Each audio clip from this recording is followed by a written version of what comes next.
زویا تیزی سے اندر جا رہی تھی کہ راستے میں اسے زریاب ملا۔ وہ اسے اگنور کرتے ہوئے اندر کی طرف مڑی تھی کہ اس کا دوپٹہ بہت بری طرح سے کھینچا گیا۔ زویا کو تو حواس جیسے سلب ہو گئے۔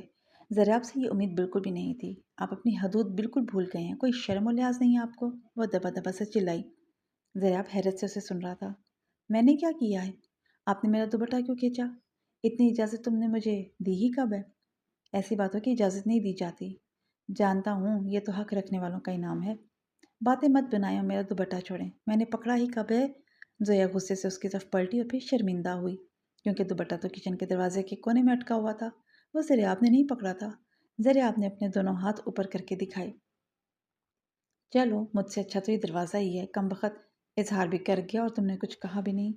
میں اگر ایسی کوئی گستاخی کر دوں تو تم میرا سر ہی پھاڑ دو۔ ہاں بالکل پھاڑ دوں گی، آپ ایسا سوچنا بھی مت۔ کتنی ظالم ہے زویا ویسے، میرے جذباتوں کی کوئی قدر نہیں ہے تمہیں؟ زویا بغیر کچھ کے پلٹنے لگی۔ زویا آخری بات سن لو پلیز۔ زویا کے قدم رکے۔ میں پرسوں جا رہا ہوں، مگر میں جانے سے پہلے کچھ کہنا چاہتا ہوں، سنو گی؟ وہ بڑی آس سے اسے پکار رہا تھا۔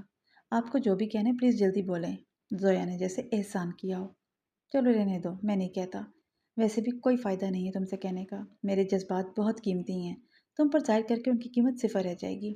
وہ لمبے لمبے ڈگ بھرتا ہوا وہاں سے چلا گیا تھا اور زویا اسے جاتا ہوا دیکھ رہی تھی۔ اس کا جانا اسے برا لگا تھا۔ اس کی ادھوری بات اسے کھٹک رہی تھی۔ کمرے کا دروازہ آہستہ سے بند ہوا۔ دن بھر کی تقریب، گہما گہمی، شور شرابہ سب جیسے پیچھے رہ گیا ہو۔ اب صرف ثنیا اور سلیمان تھے۔ صبح سے دونوں کے درمیان ایک لفظ کا بھی تبادلہ نہیں ہوا تھا۔ ثنیا نے چپ چاپ بھاری جھمکے کانوں سے الگ کیے اور ایک ایک زیور احتیاط سے ڈریسنگ ٹیبل پر رکھتی جا رہی تھی۔ چاندی کے کنگن میز سے ٹکرا کر ہلکی سی آواز نکال گئے۔ بس اتنی سی آواز ہی کمرے میں موجود تھی۔ سلیمان نے ایک اچٹتی ہوئی نظر اس کی طرف ڈالی، بس ایک لمحے کو، پھر نظریں پھیر لیں جیسے کچھ ہوا ہی نہیں۔ ثنیا نے وہ کنگن زور سے دوبارہ ٹیبل پر مارے۔ اب کی دفعہ آواز بھی زیادہ تھی۔ سلیمان دوبارہ متوجہ ہوا، مگر اب بھی کہا کچھ نہیں۔ ڈھیٹ آدمی، بات بھی نہیں سنتے۔ وہ سرگوشی میں بڑبڑائی۔ ہمت کرتے ہوئے اسے بات کرنی ہی پڑی۔ ایک چیز ہوتی ہے منہ دکھائی جو دلہن کو دی جاتی ہے۔ سلیمان نے اس کی بات پہ سر اٹھا کر اسے دیکھا۔ تو وہ سرد لہجے میں بولا، کہاں ہے وہ؟ مجھ سے کیوں پوچھ رہی ہو؟ تو کس سے پوچھوں؟ گھر والوں سے۔ وہی گھر والے مجھ سے پوچھ رہے ہیں کہ منہ دکھائی میں کیا ملا؟ کل والا منہ اس قابل تھا؟ سلیمان نے اس پر چوٹ کی۔ پھر اپنی اماں کو بتا دیجیے گا یہ بات، وہ بار بار پوچھ رہی تھی کہ منہ دکھائی میں کیا ملا۔ وہ روحان سی ہوئی۔ اسے پتہ نہیں کیوں رونا آ رہا تھا۔ فضول بیکار کی رسم، وہ بڑبڑایا۔ ثنیا بغیر کچھ کہے اپنا ٹراؤزر لے کر واش روم میں گھس گئی۔ 20 منٹ بعد جب واش روم سے اسے کوستی ہوئی باہر نکلی تو کمرہ بالکل خالی تھا۔ اس نے شکر کا کلمہ پڑھا اور بیڈ پر پڑے اپنے دوپٹے کی جانب گئی۔ اس کی نظر چھوٹی چھوٹی ڈبیوں پر پڑی۔ ثنیا نے بے اختیار وہ دونوں ڈبیاں کھولیں۔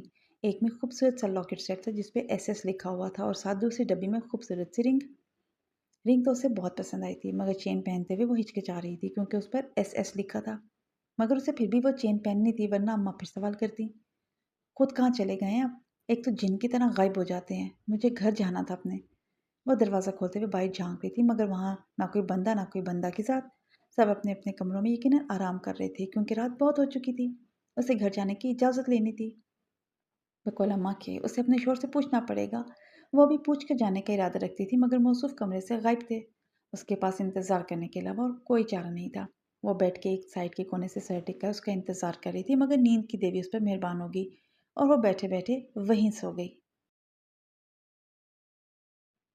سلمان اندر داخل ہوا، آنکھوں میں دن بھر کی تھکن، چہرے پر سنجیدگی۔ اس نے دروازہ آہستہ سے بند کیا تاکہ آواز نہ ہو۔ آج یہاں سو رہی ہے، کل صوفے پر تھی اور آج بیڈ پر سو گئی۔ کل کسی دیوار پہ چڑھی ہوگی، وہ زیر لب بولا۔ کوٹ اتارتے ہوئے اس نے ایک گہری سانس دی۔ اب اس کو جگاؤں کیسے؟ ہاتھ لگاؤں گا تو برا منائے گی۔ جتنی منفی رائے میرے لیے یہ پالے ہوئے ہے، اسے دیکھ کر لگتا ہے تو نہیں کبھی میری کوئی بات سنے گی بھی۔ وہ خود کو بہلا رہا تھا۔ ثنیا کے پاس جا کر اسے پکارا، مگر 2 آوازوں پر بھی وہ نہ ہلی تو سلیمان نے اس کا گال تھپتھپایا۔ وہ ہڑبڑاتی ہوئی اٹھی۔ سلیمان کو خود پر جھکا دیکھا تو کرنٹ کھا کر پیچھے ہوئی۔ کیا بدتمیزی کر رہے تھے آپ؟ وہ خود کو سمیٹتے ہوئے بولی۔ وہی جو ایک شوہر کو اس وقت کرنا چاہیے۔ وہ سیدھا ہوتے ہوئے بولا، نہیں مانتی میں آپ کو شوہر، مجھ سے فاصلہ رکھیں۔ مجھے اپنا شوہر نہیں مانتی تو یہاں کیا کر رہی ہو؟ میری مجبوری ہے، آپ نے میرے گھر والوں کو ایموشنلی بلیک میل کیا تھا۔ بلیک میل؟ وہ بھی میں نے۔ لہجے میں حیرت کے ساتھ ساتھ تمسخر بھی واضح تھا۔ ہاں آپ نے، ورنہ پاپا کبھی میری شادی آپ جیسے انسان سے نہ کرتے۔